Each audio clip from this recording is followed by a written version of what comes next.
Hi friends, this is Morarji. ఇప్పుడే మనము చిరుకురాకు మరియు పప్పు ఎలా తయారు చేసుకోవాలని చూస్తాము.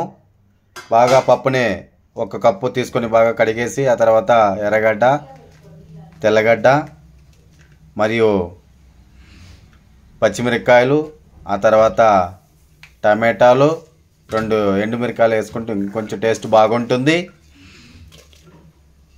అదేవిధంగా నెక్స్ట్ దాంతోపాటు ఆచి ఇంగువ పొడి. అది ఎందుకురా యూస్ అవుతుందంటే ఆ ఆచి ఇంగువ పొడి వేయడం వలన చాలామందికి గ్యాస్ట్రిక్ వస్తుంది పప్పు తింటే. అలాంటి ఎఫెక్ట్ లేకుండా ఉండడానికే ఆ పొడిని వాడితే బాగా జీర్ణం అవుతుంది. వేసిన తర్వాత మరియు మనము ఆ సిరుకురాకు ఉంటుంది కదా, ఆ సిరుకురాకుని 2-3 సార్లు బాగా కడిగి మట్టి అంతా పోయిన తర్వాత కడిగి పెట్టుకొనేసి మళ్ళీ ఈ పప్పులో వేయాలి.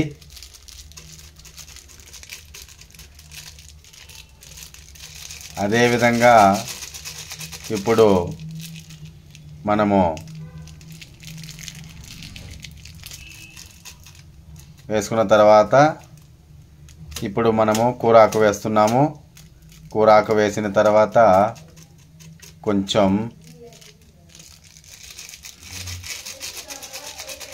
1-2 సార్లు బాగా కాల్చుకోవాలండి ఈ కూరాకుని. సిరుకురాకు చాలా మంచిది ఒళ్ళుకి. ఒక 1.5 గ్లాస్ దాకా నీళ్ళు పోసుకోవాలి. నీళ్ళు పోసుకొని మూత పెట్టుకొనేసి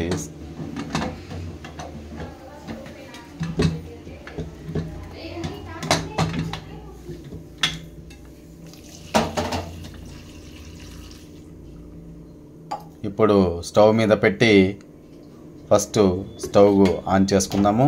ఆ తర్వాత స్టవ్ వెలిగిస్తాం.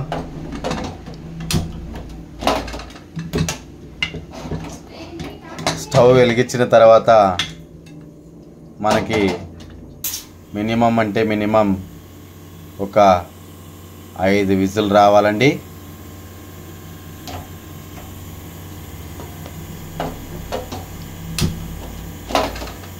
ఆ 5 విజిల్ వచ్చిన తర్వాత మనము కుక్కర్ని తీసి పక్కన పెట్టుకోవాలి.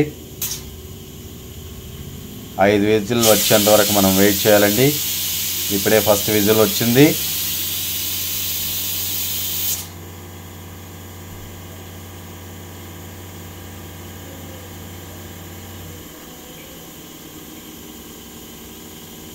ఆ తర్వాత మనము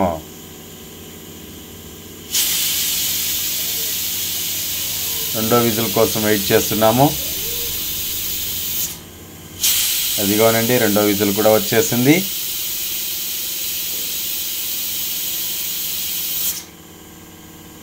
ఇంకా 3 విజిల్ రావాలండి. అప్పుడే కరెక్ట్గా ఉడుకుతుంది. ఎక్కువ విజిల్ పెట్టినా పప్పు ఉడికిపోతుంది, కూరాకు ఉడికిపోతుంది, టేస్ట్ అనేది ఉండదండి.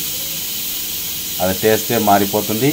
తక్కువ ఉడకబెట్టినా పప్పు ఉడకదు, కూరాకు ఉడికిపోతుంది, టేస్ట్ ఉండదు. అందుకే కరెక్ట్గా ఉడికించుకోవాలి. కారం ఎక్కువ కావాలనుకునే వాళ్ళు పచ్చిమిరకాయలైనా ఎక్కువ వేసుకోవచ్చు, లేదా మనము తాలింపు చేసేటప్పుడు కూడా ఒక 4-5 ఎండుమిరకాయలు వేసుకోవచ్చు.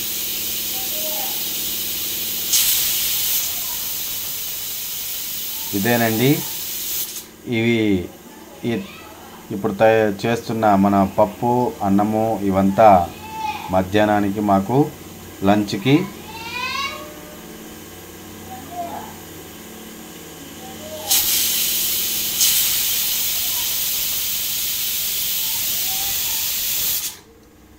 చూసారు కదండి, 5 విజిల్ వచ్చేసింది. ఇప్పుడు మనము స్టవ్ ఆఫ్ చేసి స్టవ్ని కింద తీసి పెట్టుకుంటాము. నెక్స్ట్ తర్వాత ఆల్రెడీ తాలింపు కోసము ఎర్రగడ్డ సన్నగా తరిగి పెట్టుకోవాలి. ఇప్పుడు మేము ఎవ్రీడే మార్నింగ్ టిఫిన్ కదండి, ఈ టిఫినే మాకు షేక్ రూపంలో తీసుకుంటాము. న్యూట్రిషన్ అది వచ్చి ప్రోటీన్, బాడీలో ఉన్న ఎలాంటి సమస్యలు ఉన్నా ప్రతి ఒక్క మనిషి యొక్క సమస్యలన్నింటినీ క్లియర్ చేసేదే, బాడీని కంట్రోల్ ఉంచేదే, ఆ బాడీకి కావాల్సిన శక్తినిచ్చేది. ఆ బాడీ ఫిట్నెస్గా ఉండాలన్నా, ఆ బాడీ ఆరోగ్యంగా ఉండాలన్నా, ఈ బాడీ ఆరోగ్యంగా ఉంటే మనిషి 100 ఏళ్ళు జీవిస్తాడండి. దానికోసమే మేము ఎవ్రీడే మార్నింగ్ ఈ ప్రోటీన్ పౌడర్ని, న్యూట్రిషన్ షేక్ని తీసుకుంటాం. ముందుగా ఫ్రెష్ తీసుకుంటాం, తర్వాత షేక్ తీసుకుంటామండి. ఎవ్రీడే టిఫిన్ మాకు ఇది. కాబట్టి ఇది కావాల్సిన వాళ్ళు మెసేజ్ అన్న కామెంట్లో మీ మెసేజ్ టైప్ చేయండి. మీ ఫోన్ నెంబర్ ఇస్తే నేను ఏంటి దీని గురించి అని నేను మీకు ఎక్స్ప్లెనేషన్ ఇస్తాను. చూసుకున్నారు కదండి, మిక్సీకి వేసుకున్న తర్వాత ఎలా వచ్చిందో. ఇప్పుడు ఇంతకుముందే మనం తయారు చేసి ఉడికించుకున్న పప్పుని ఆల్రెడీ కడిగి పెట్టిన మన మట్టి పాత్రలోకి తీసుకున్నాము. మట్టి పాత్ర లోపల కొంచెం గరుగ్గా ఉంటుంది. దీన్ని తీసుకున్న తర్వాత మనము ఆ కుక్కర్ కడిగేసి ఒకసారి అదే కుక్కర్లోనే మనము రైస్ పెట్టుకోవచ్చండి. ఎందుకంటే వేరే కుక్కర్ వాడటం వల్ల ఇది వేస్ట్ అయిపోతుంది, మళ్ళీ అది వేస్ట్ అయిపోతుంది, రెండింటినీ కడగాల్సి వస్తుంది. అలాంటిది ఇబ్బందులు లేకుండా అదే కుక్కర్ని లైట్గా కడిగేసి ఆ కుక్కర్లోనే రైస్ పెట్టేసి 1 గ్లాస్ రైస్ తీసుకున్నామండి. 1 గ్లాస్ రైస్ తీసుకుంటే 2 గ్లాసుల వాటర్ పోయాలండి.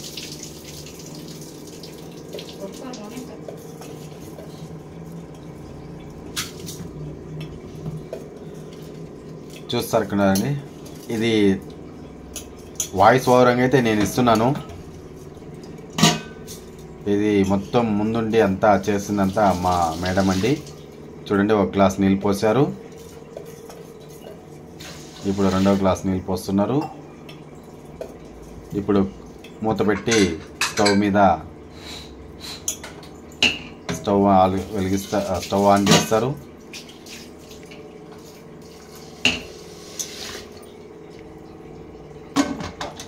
చూడండి, మూత వేసేసిన తర్వాత మళ్ళీ విజిల్ పెడతారండి. ఈ రైసు ఉడికేంత వరకు మనం ఇప్పుడు పప్పు ఎనుపుకుందాం. ఆ పప్పు ఎనపడానికి పప్పు కూరాకుని తగినంత చింతపండు తీసుకోవాలండి. మరీ ఎక్కువ తీసుకోవద్దు, మరీ తక్కువ తీసుకోకూడదు. బాగా నీళ్ళలో అల్చేసి తీసుకోవాలి, మట్టి ఉంటుంది. తర్వాత మనకి తగినంత రాళ్ళు ఉప్పు వేసుకోవాలండి. ఆ రాళ్ళు ఉప్పు వేసుకోవడం వలన టేస్ట్ అనేది బాగుంటుంది. చాలామంది మనము నైస్ ఉప్పు వేసుకుంటారు. నైస్ ఉప్పు వేసుకుంటే ఆ టేస్ట్ రాదు. ఎనపడానికి ముందు ఈ విధంగా వేసుకొని ఎనుపుకుంటే ఆ మట్టి పాత్రలో ఆ మట్టి వాసన, ఆ మట్టి పాత్ర యొక్క వాసన బాగా కూరకు పడుతుంది. టేస్ట్ కూడా ఉంటుంది. నార్మల్గా మనము పాత్రలో ఎనిపితే ఆ టేస్ట్ వేరుగా ఉంటుంది, మట్టి పాత్రలో ఎనిపితే ఆ టేస్ట్ వేరుగా ఉంటుంది. ఇప్పుడు మనం ఏం చేస్తామంటే స్టవ్ వెలిగించి బండిల్ పెట్టి దాంట్లో 5 స్పూన్ల నూనెను పోసుకోవాలి. పోసుకున్న తర్వాత బాగా వేడెక్కిన తర్వాత దాంట్లో వేయాల్సింది మీకు తెలుసు కదండి, ఆవాలు, ఎర్రగడ్డ, మీకు కారం కావాలనుకుంటే ఎండుమిర్చి కూడా వేసుకోవచ్చు, కరివేపాకు ఇవి వేసుకుంటే మనకు తాలింపుకి మంచిగా ఉంటుంది.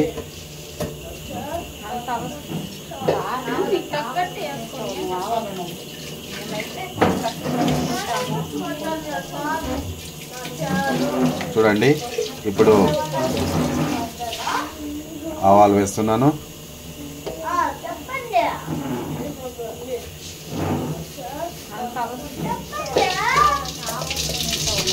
ఆ ఆవాలు వచ్చి నూనెలో చిటపట సౌండ్ రావాలండి.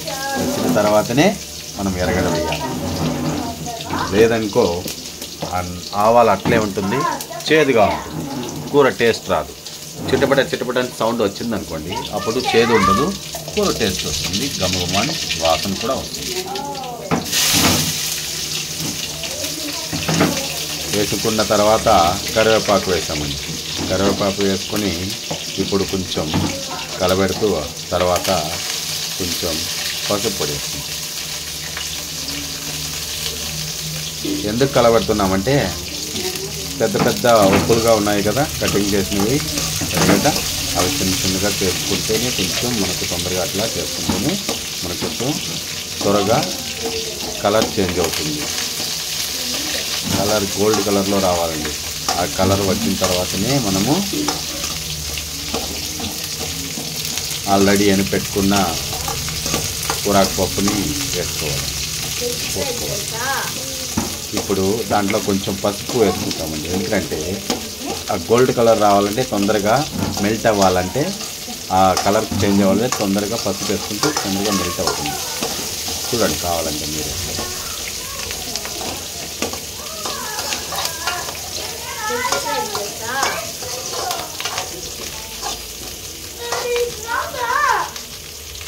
అది కాదు అంది చిన్నది ఎల్లో బ్రష్. చూస్తున్నారు కదండి కలర్ ఎట్లా వస్తుందనేసి. ఇప్పుడే ఫస్ట్ విజిల్ వచ్చిందంటే రైస్ పెట్టినాం కదా పక్కనే, ఇప్పుడే ఫస్ట్ విజిల్ వచ్చింది.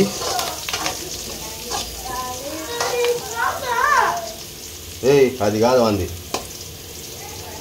చిన్నది ఎల్లో బ్రష్.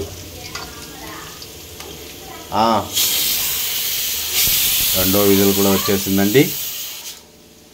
ఇంకొక 2 విజిల్ వస్తే ఆపేస్తాము. స్టవ్ ఆఫ్ చేసుకొని దింపెట్టుకుందామండి. చూడండి ఇప్పుడు పెనంలో ఉన్న మన ఎర్రగడ్డ అవంతా కొంచెం కలర్ చేంజ్ అయింది. మూడో విజిల్ కూడా వచ్చేసిందండి. చూస్తున్నారు కదా ఎలా కలర్ చేంజ్ అయిందో. ఒకసారి కలుపుకుందాం.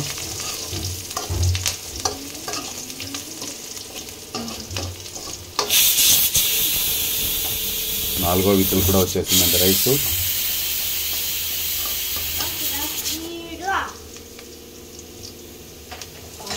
ఇక్కడ నేను ఒకడే లెఫ్ట్ హ్యాండ్లో కెమెరా పెట్టుకొని రైట్ హ్యాండ్లో చేస్తున్నానండి. అందుకే వీడియో కొంచెం ఇది సగం అది సగం కనిపిస్తూ ఉంది. చూడండి 5 విజిల్ దాకా వచ్చింది అనుకుంటాను. ఇప్పుడు ఫైనల్ ఒక విజిల్ వస్తే దింపి పెట్టేస్తామండి. అంతే అయ్యిందండి. స్టవ్ ఆఫ్ చేసుకునేస్తాం, దింపేస్తాం. చూడండి ఇది కూడా కలర్ చేంజ్ అయిపోయింది. ఆల్రెడీ సగం చేంజ్ అయిపోయింది, సగం పైన చేంజ్ అయింది. ఒక 60% దాకా, ఇంకొక 40% కలర్ చేంజ్ అవ్వాలండి. అలా కలర్ చేంజ్ అయిన తర్వాతనే మనము ఆల్రెడీ చేసి పెట్టుకున్న మనము పప్పు కూరాకుని తీసి మట్టి పాత్రలో పెట్టుకున్నాం కదండి.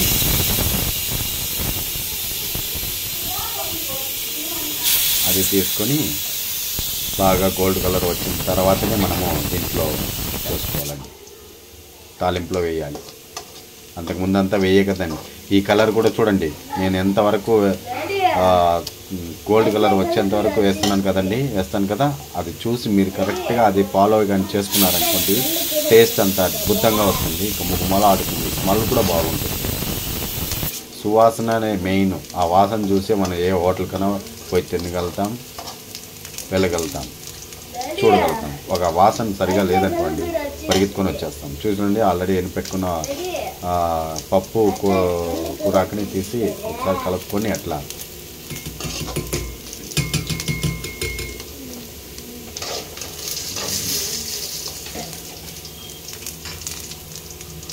చూడండి కలర్ చేంజ్ అయిపోయింది.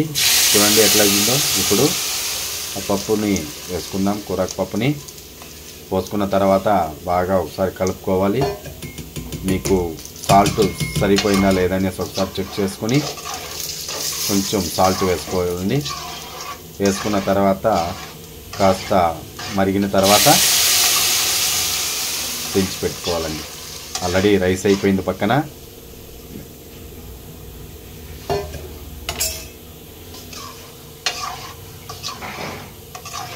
చూడండి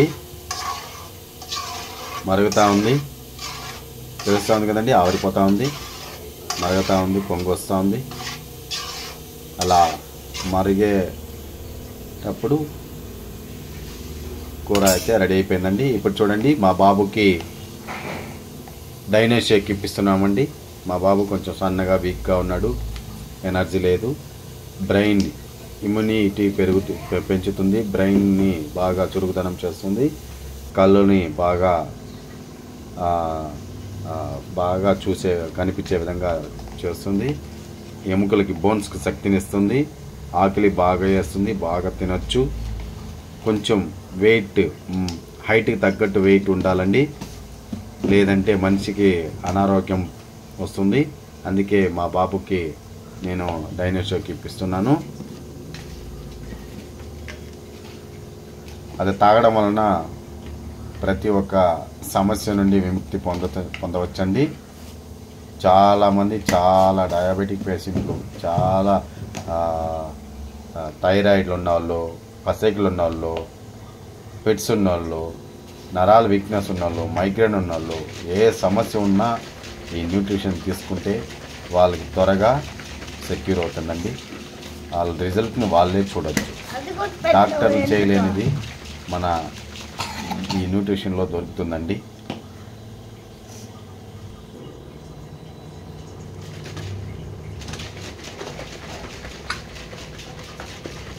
చూడండి, రైస్ అయిపోయింది.